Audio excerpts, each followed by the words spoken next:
kind of needed today. Okay, 2 days ago it was too hot. Yesterday it was completely miserable, and today it's freaking cold.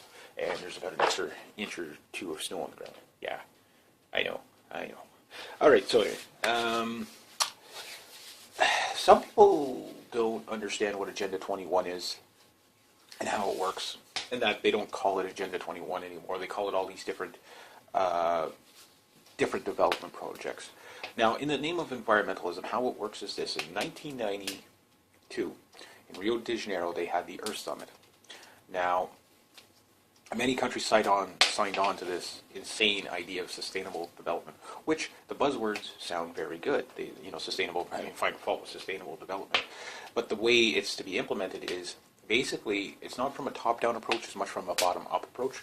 Basically, is go into the communities and implement it at a community level, and then work your way up, municipalities and stuff like that. So at the end of the day, you won't see it coming. You won't see it coming. If the federal government were to pass a law, you see it right away. But when it comes municipally, you don't see it as quickly. So how they do this, well, they kind of use federal law to do this, but they'll use small agencies, say, okay, well, this is now what you're going to do. And then from there it goes on. So what is this idea about? Well, it's basically taking all the land, like here in Canada, we call it Crown land, and they call it federal land in the States. And it doesn't matter where you are in the world, wherever basically public land is. And that will be strictly regulated to the point where many places will be completely off limits. Certain parks you will not be able to even step foot in, stuff like that. Now, it also means people who have large land, such as farmers and stuff like that, they're going to be regulated off their land.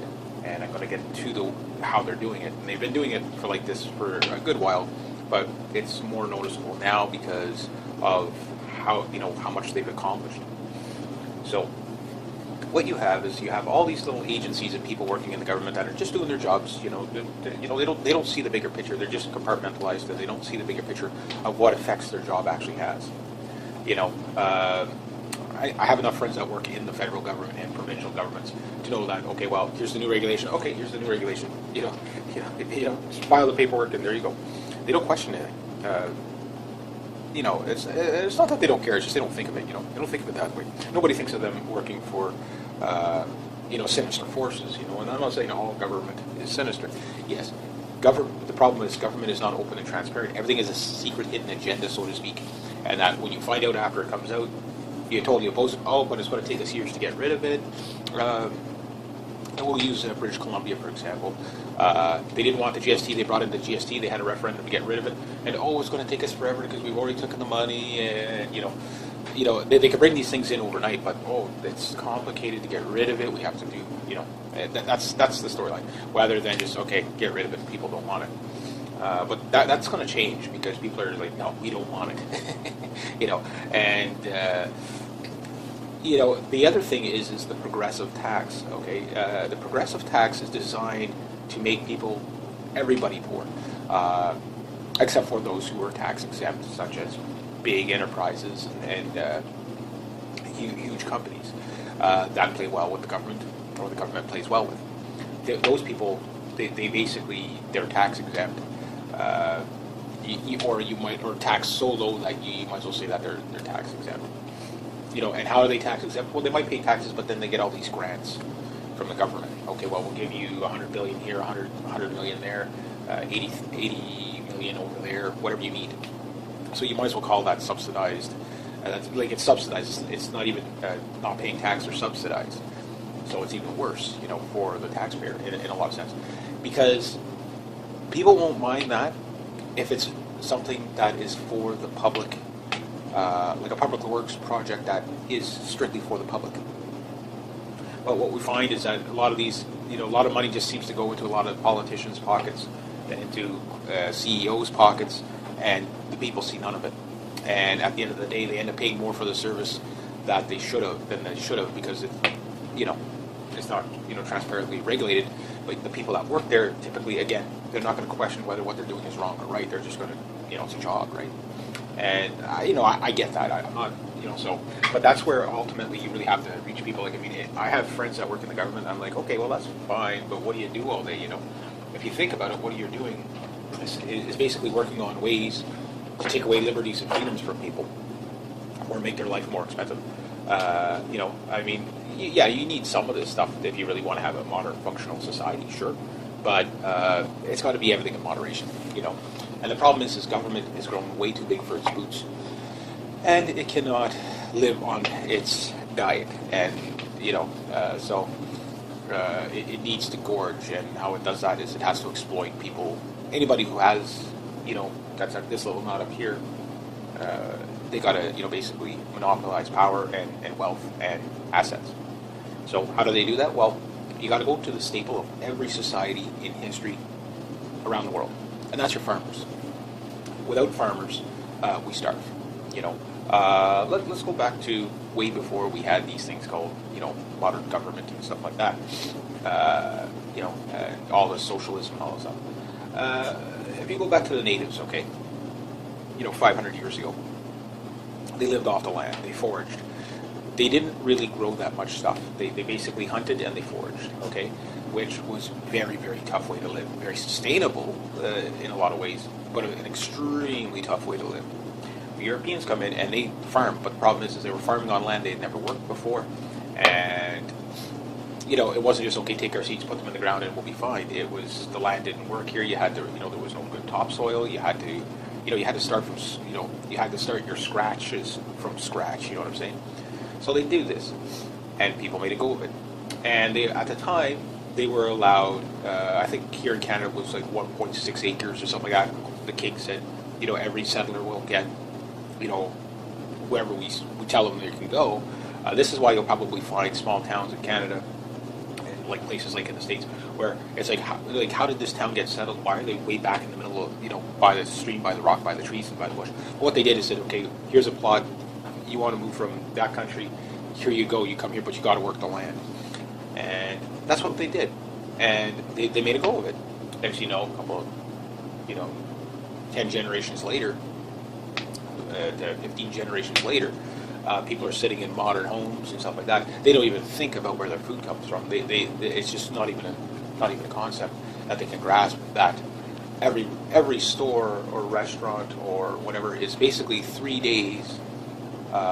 In non-panic mode, would be out of food in 3 days. If trucks stopped running, or if we had a major crop disaster, which right now, April 16th, we got 2 inches of snow. It's going to be a very short summer. So that means it might be very, very tough for some people. So the worst is that because you can't predict what the weather will do and stuff like that, you need a lot of farmers to be able to build up a reserve. However, getting back to Agenda 21 with their war on landowners and farmers, you have to understand Agenda 21 is a communist, it's green communism. It's, green on the outside for environmental and red on the inside. But at the end of the day, it's just a way of screwing people off their land and corralling people into the cities, creating artificial scarcity. I mean, basically that's something that, if it wasn't regulated out of existence, we would have plenty of it, such as, stuff like that. So what you got now is you have all these people that have no idea where their food comes from. They have no idea what they're eating. I mean, you have GMOs, like from Monsanto and stuff like that. And they have no idea where this stuff comes from. And they don't care right now because, they could still buy it in the store. Well, here's the thing. Normally, each country will try to keep at least 2 to 3 food supplies ahead, basically 3 or 4 harvests ahead in case of a disaster. But because of the switch to ethanol back in the 90s, which kind of phased out because on a small scale, some local farmer or, kind of mad scientist in his garage, yeah, he can make ethanol and make it enough for himself. But to do it on a mass scale, it doesn't quite work well. It actually costs way more to produce than taking oil out of the ground. A lot of people don't realize that. So even though it's cleaner burning, there's a bigger cost to it. And the other problem is almost all of our corn production goes to ethanol. It's something like 60 to 80%. This is in the States. This is the same in Canada. So nobody's growing food anymore. Everybody's growing, they're growing energy products. They're not growing food. So that cuts your food supply down even more. Again, if we have snow if it's still snowing in June, we're going to have a food crisis here in Canada. Why? Because crops just won't take, right? So if we burn through that that wheat supply, one crop away from starvation. Think about that. And yes, the politicians have been setting us up like that everywhere in the world. It's done by design. This is why your only salvation is to basically grow your own food. However, with Agenda 21, it makes it next to impossible to grow your own food without being regulated out of existence. So you might be able, micro farmer might be able to produce enough for himself and maybe his family, but the big farms to produce for the cities, they're getting regulated out of business. They're getting regulated off their land. And how they regulate off their land? Well, multiple agencies will, we have so much bureaucracy, so many, make work jobs, government jobs, that, Environment Canada, we have all kinds of jobs. Are they needed? Some yes, some no. Like, for example, animal conservation, yes, I'm 100% for animal conservation. And studying and stuff like that, studying the environment. Yeah, we can never do enough of that. What are the impacts on the environment? Sure.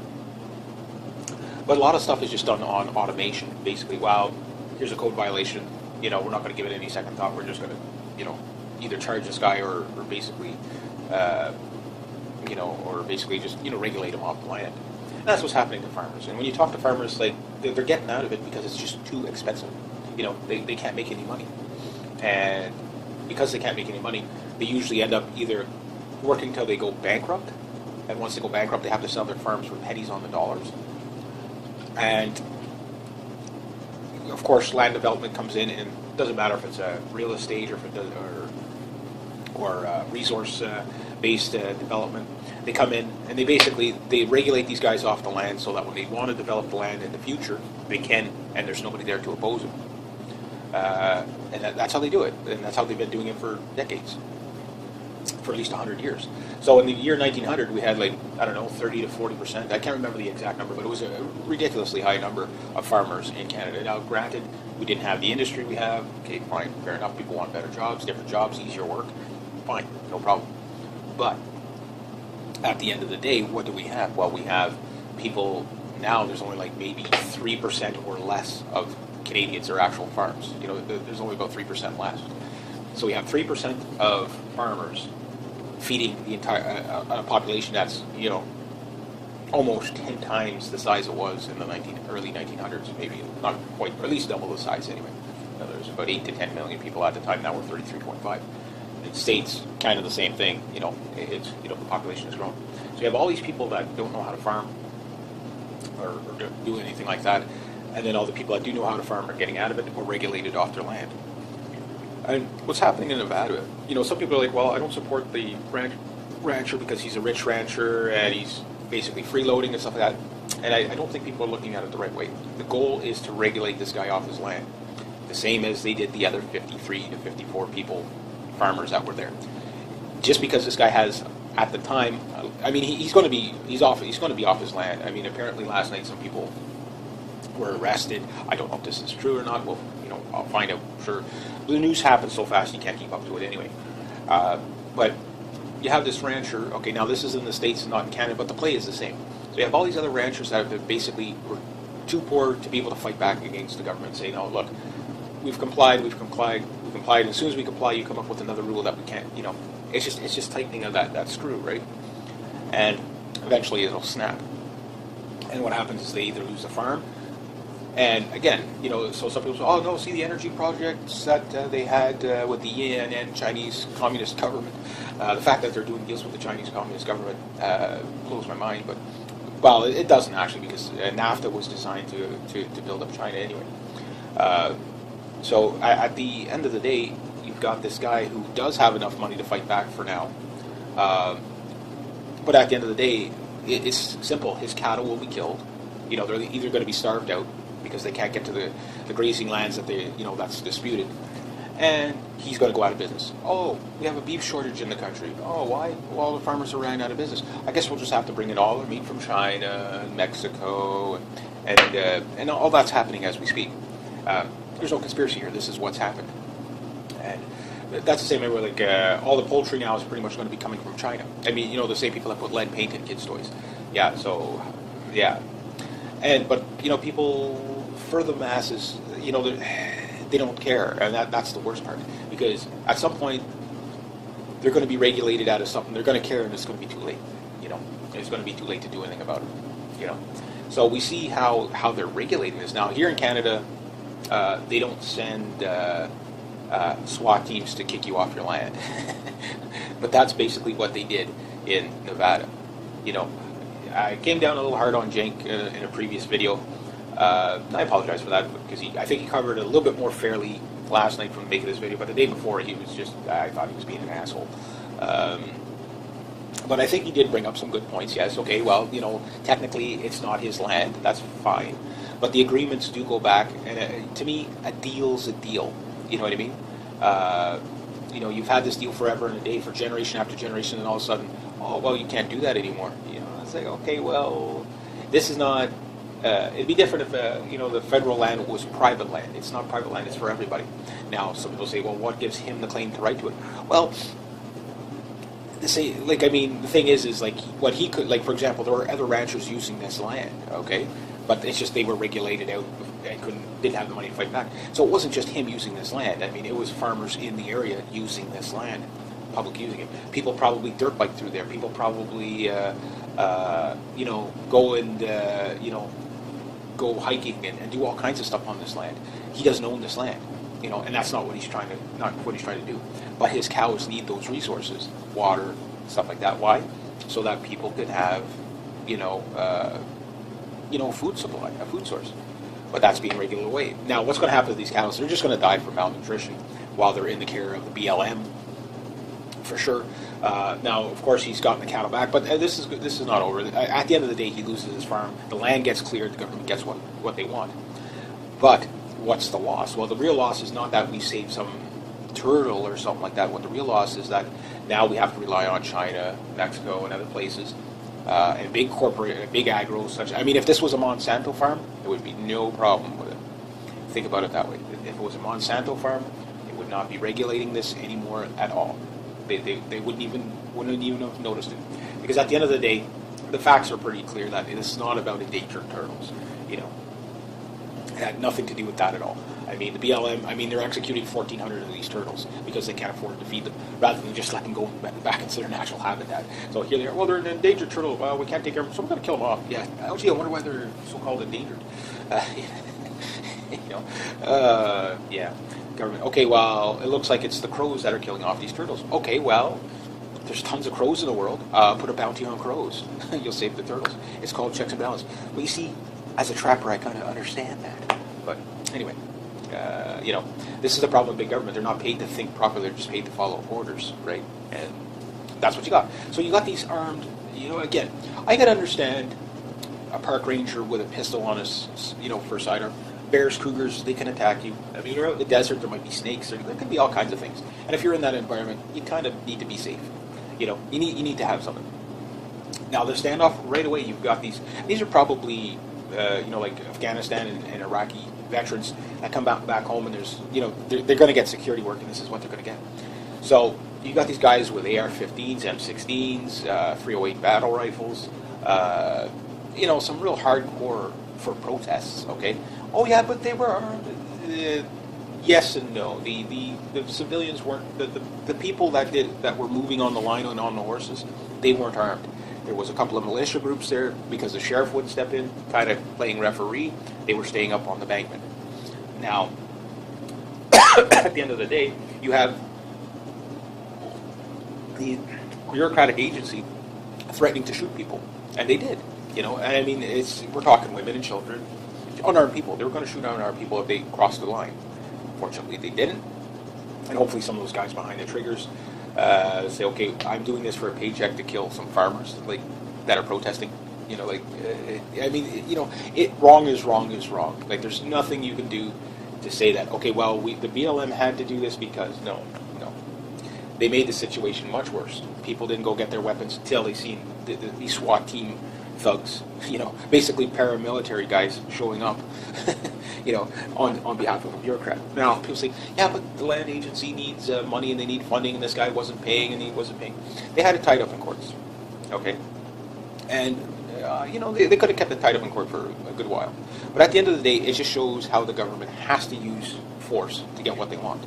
When people don't want to comply. So now these guys are considered terrorists, and I don't see them as terrorists. This is going to probably spark something bigger across the country.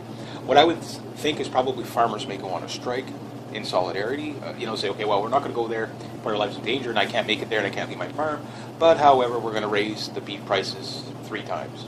We're going to hold back production, truck drivers are probably going to say, you know what, well, if you really don't want to have our, beef and stuff like that transferred, if you want to have all the food coming in from China and Mexico, fine. We're going to go on strike for 3 days. After the first 8 hours, store owners will be screaming at the government. Look, they're going to destroy our businesses. They'll put every grocery store out of business like that. 3 days, if people have no panic. 45 minutes to an hour to clear out a supermarket if there's a panic.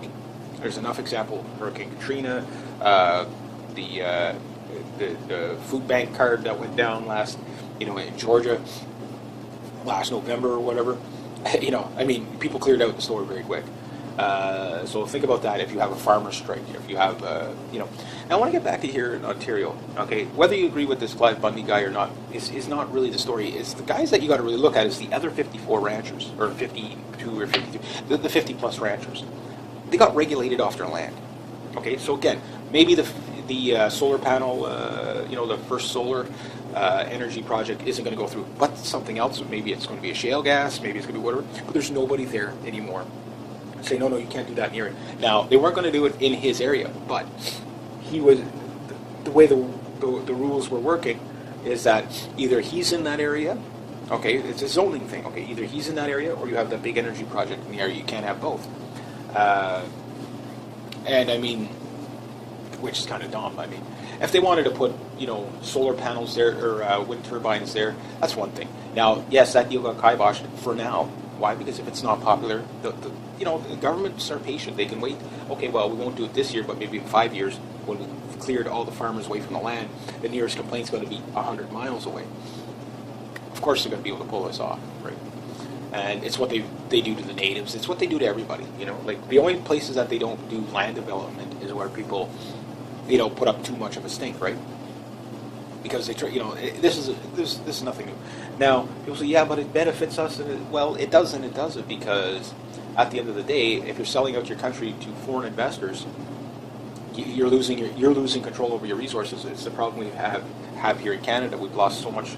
Now, the new government has kind of put a bit of a kibosh to China buying up things, but China owns almost all the big stuff here anyway. So what does that end up? Well, that means in the future you will be subjected to laws that favor these businesses, which will be communist Chinese-owned businesses, right?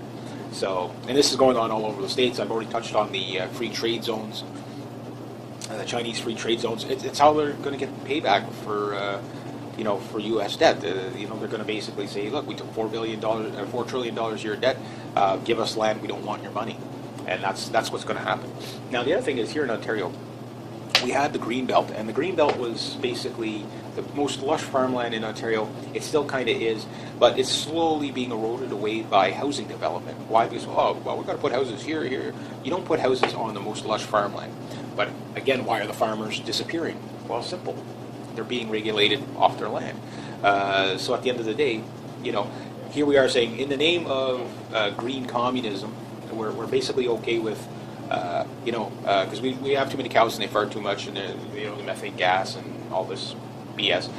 People have been farming large farms for hundreds of years. This idea that it's going to destroy the planet is, I'm a bigger fan of micro farming myself, but I think if everybody did that, then you don't have to rely on big farms. But not everybody's wants to be a farmer, right? So, and it's not easy to do. And at the end of the day, you've got in Ontario, for example, I think 5 out of every 6 apples come from over there somewhere. So it just kind of shows that, okay, well, we've sold out all, for everyday low prices, we've sold it to to everywhere else, which is not regulated at all. So great, yeah, you're giving jobs over there somewhere, but let's put it to you this way: in the name of environmentalism, we've cracked down, to have, the least amount of pollution here in Canada and the United States and Europe and stuff like that. And that's fine. Nobody has a problem with that if it's sensible. But then nobody looks at China. I mean, in China, people are walking around. Some days they have to walk around because the air is so bad. They actually sell cans of fresh air in China. Yeah. People have to wear these, doctor masks because the smog is so thick. It's incredibly polluted over there. They're tired because there's no regulations. There's none. And yet, we're like, okay, well, we're not going to, get China to do anything to better that. We'll just turn a blind eye so we can get stuff cheaper. But at the end of the day, it won't be cheaper. Why? Because everybody here is going to be out of work. And at the end of the day, when productivity slows down, prices tend to go up. And when they go up, people can't buy as much. And when they can't buy as much, you're going to have all kinds of problems, right?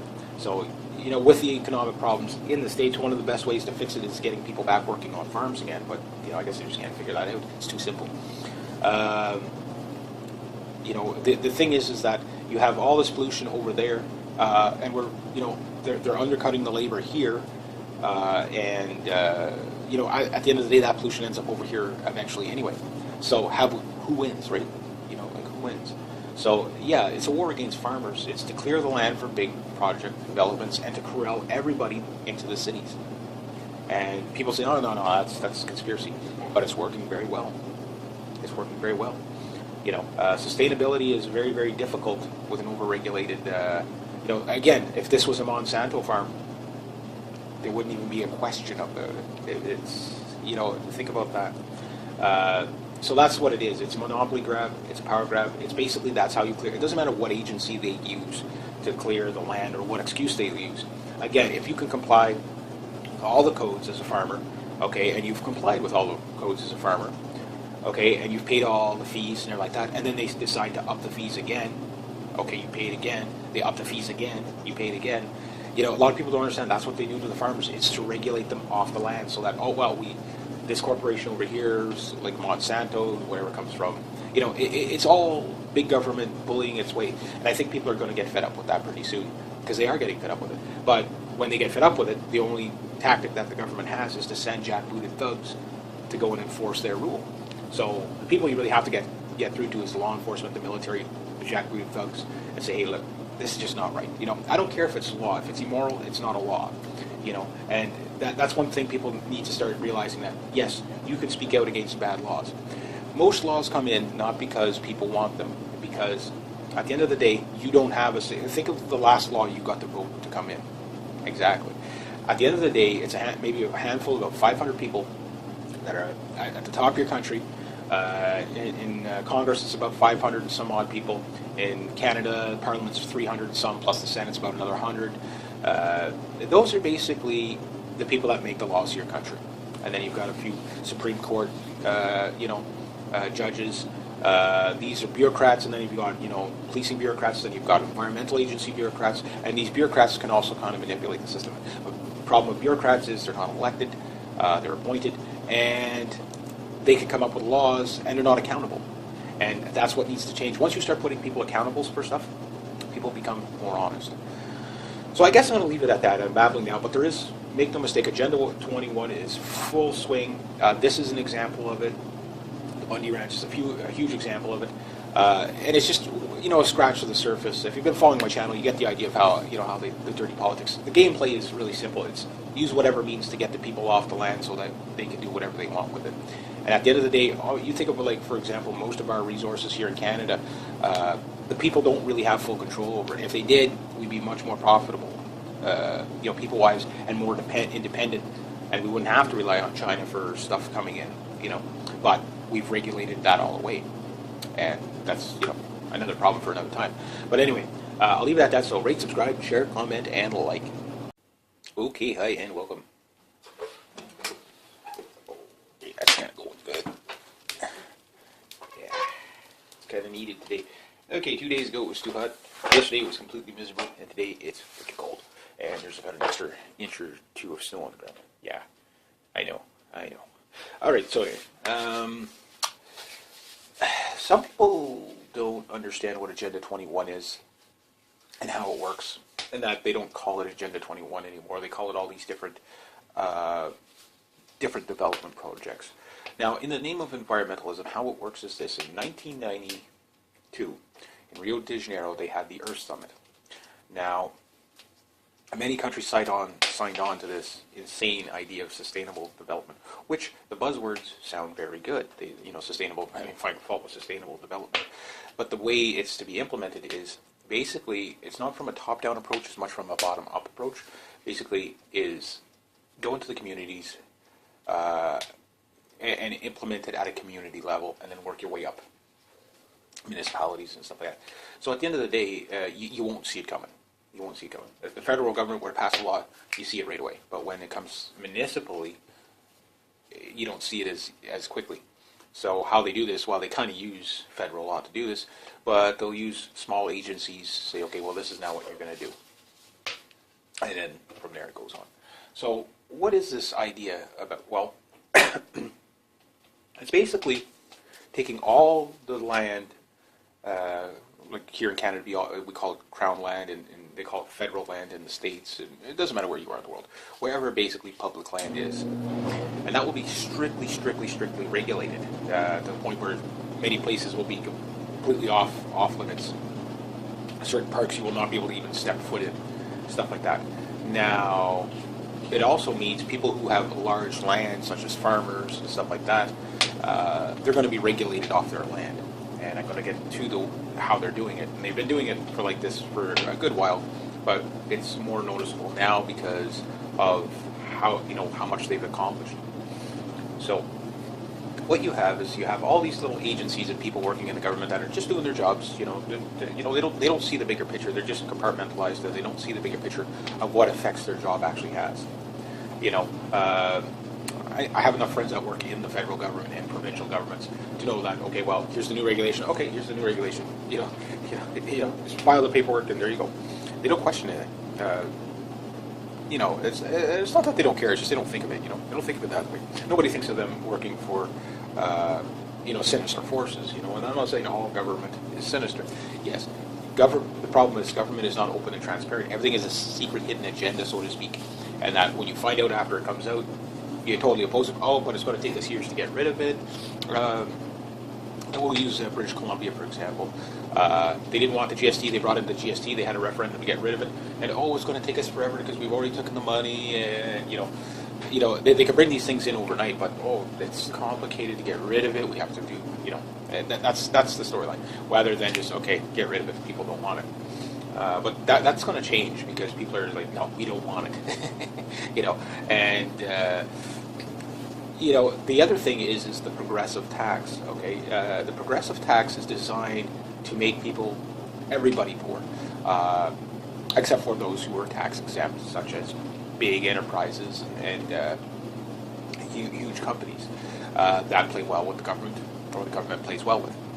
Those people, they basically, they're tax exempt. Or tax so low that you might as well say that they're tax exempt. And how are they tax exempt? Well, they might pay taxes, but then they get all these grants from the government. Okay, well, we'll give you $100 billion here, $100 million there, 80 million over there, whatever you need. So you might as well call that subsidized. It's subsidized. It's not even not paying tax or subsidized. So it's even worse, for the tax.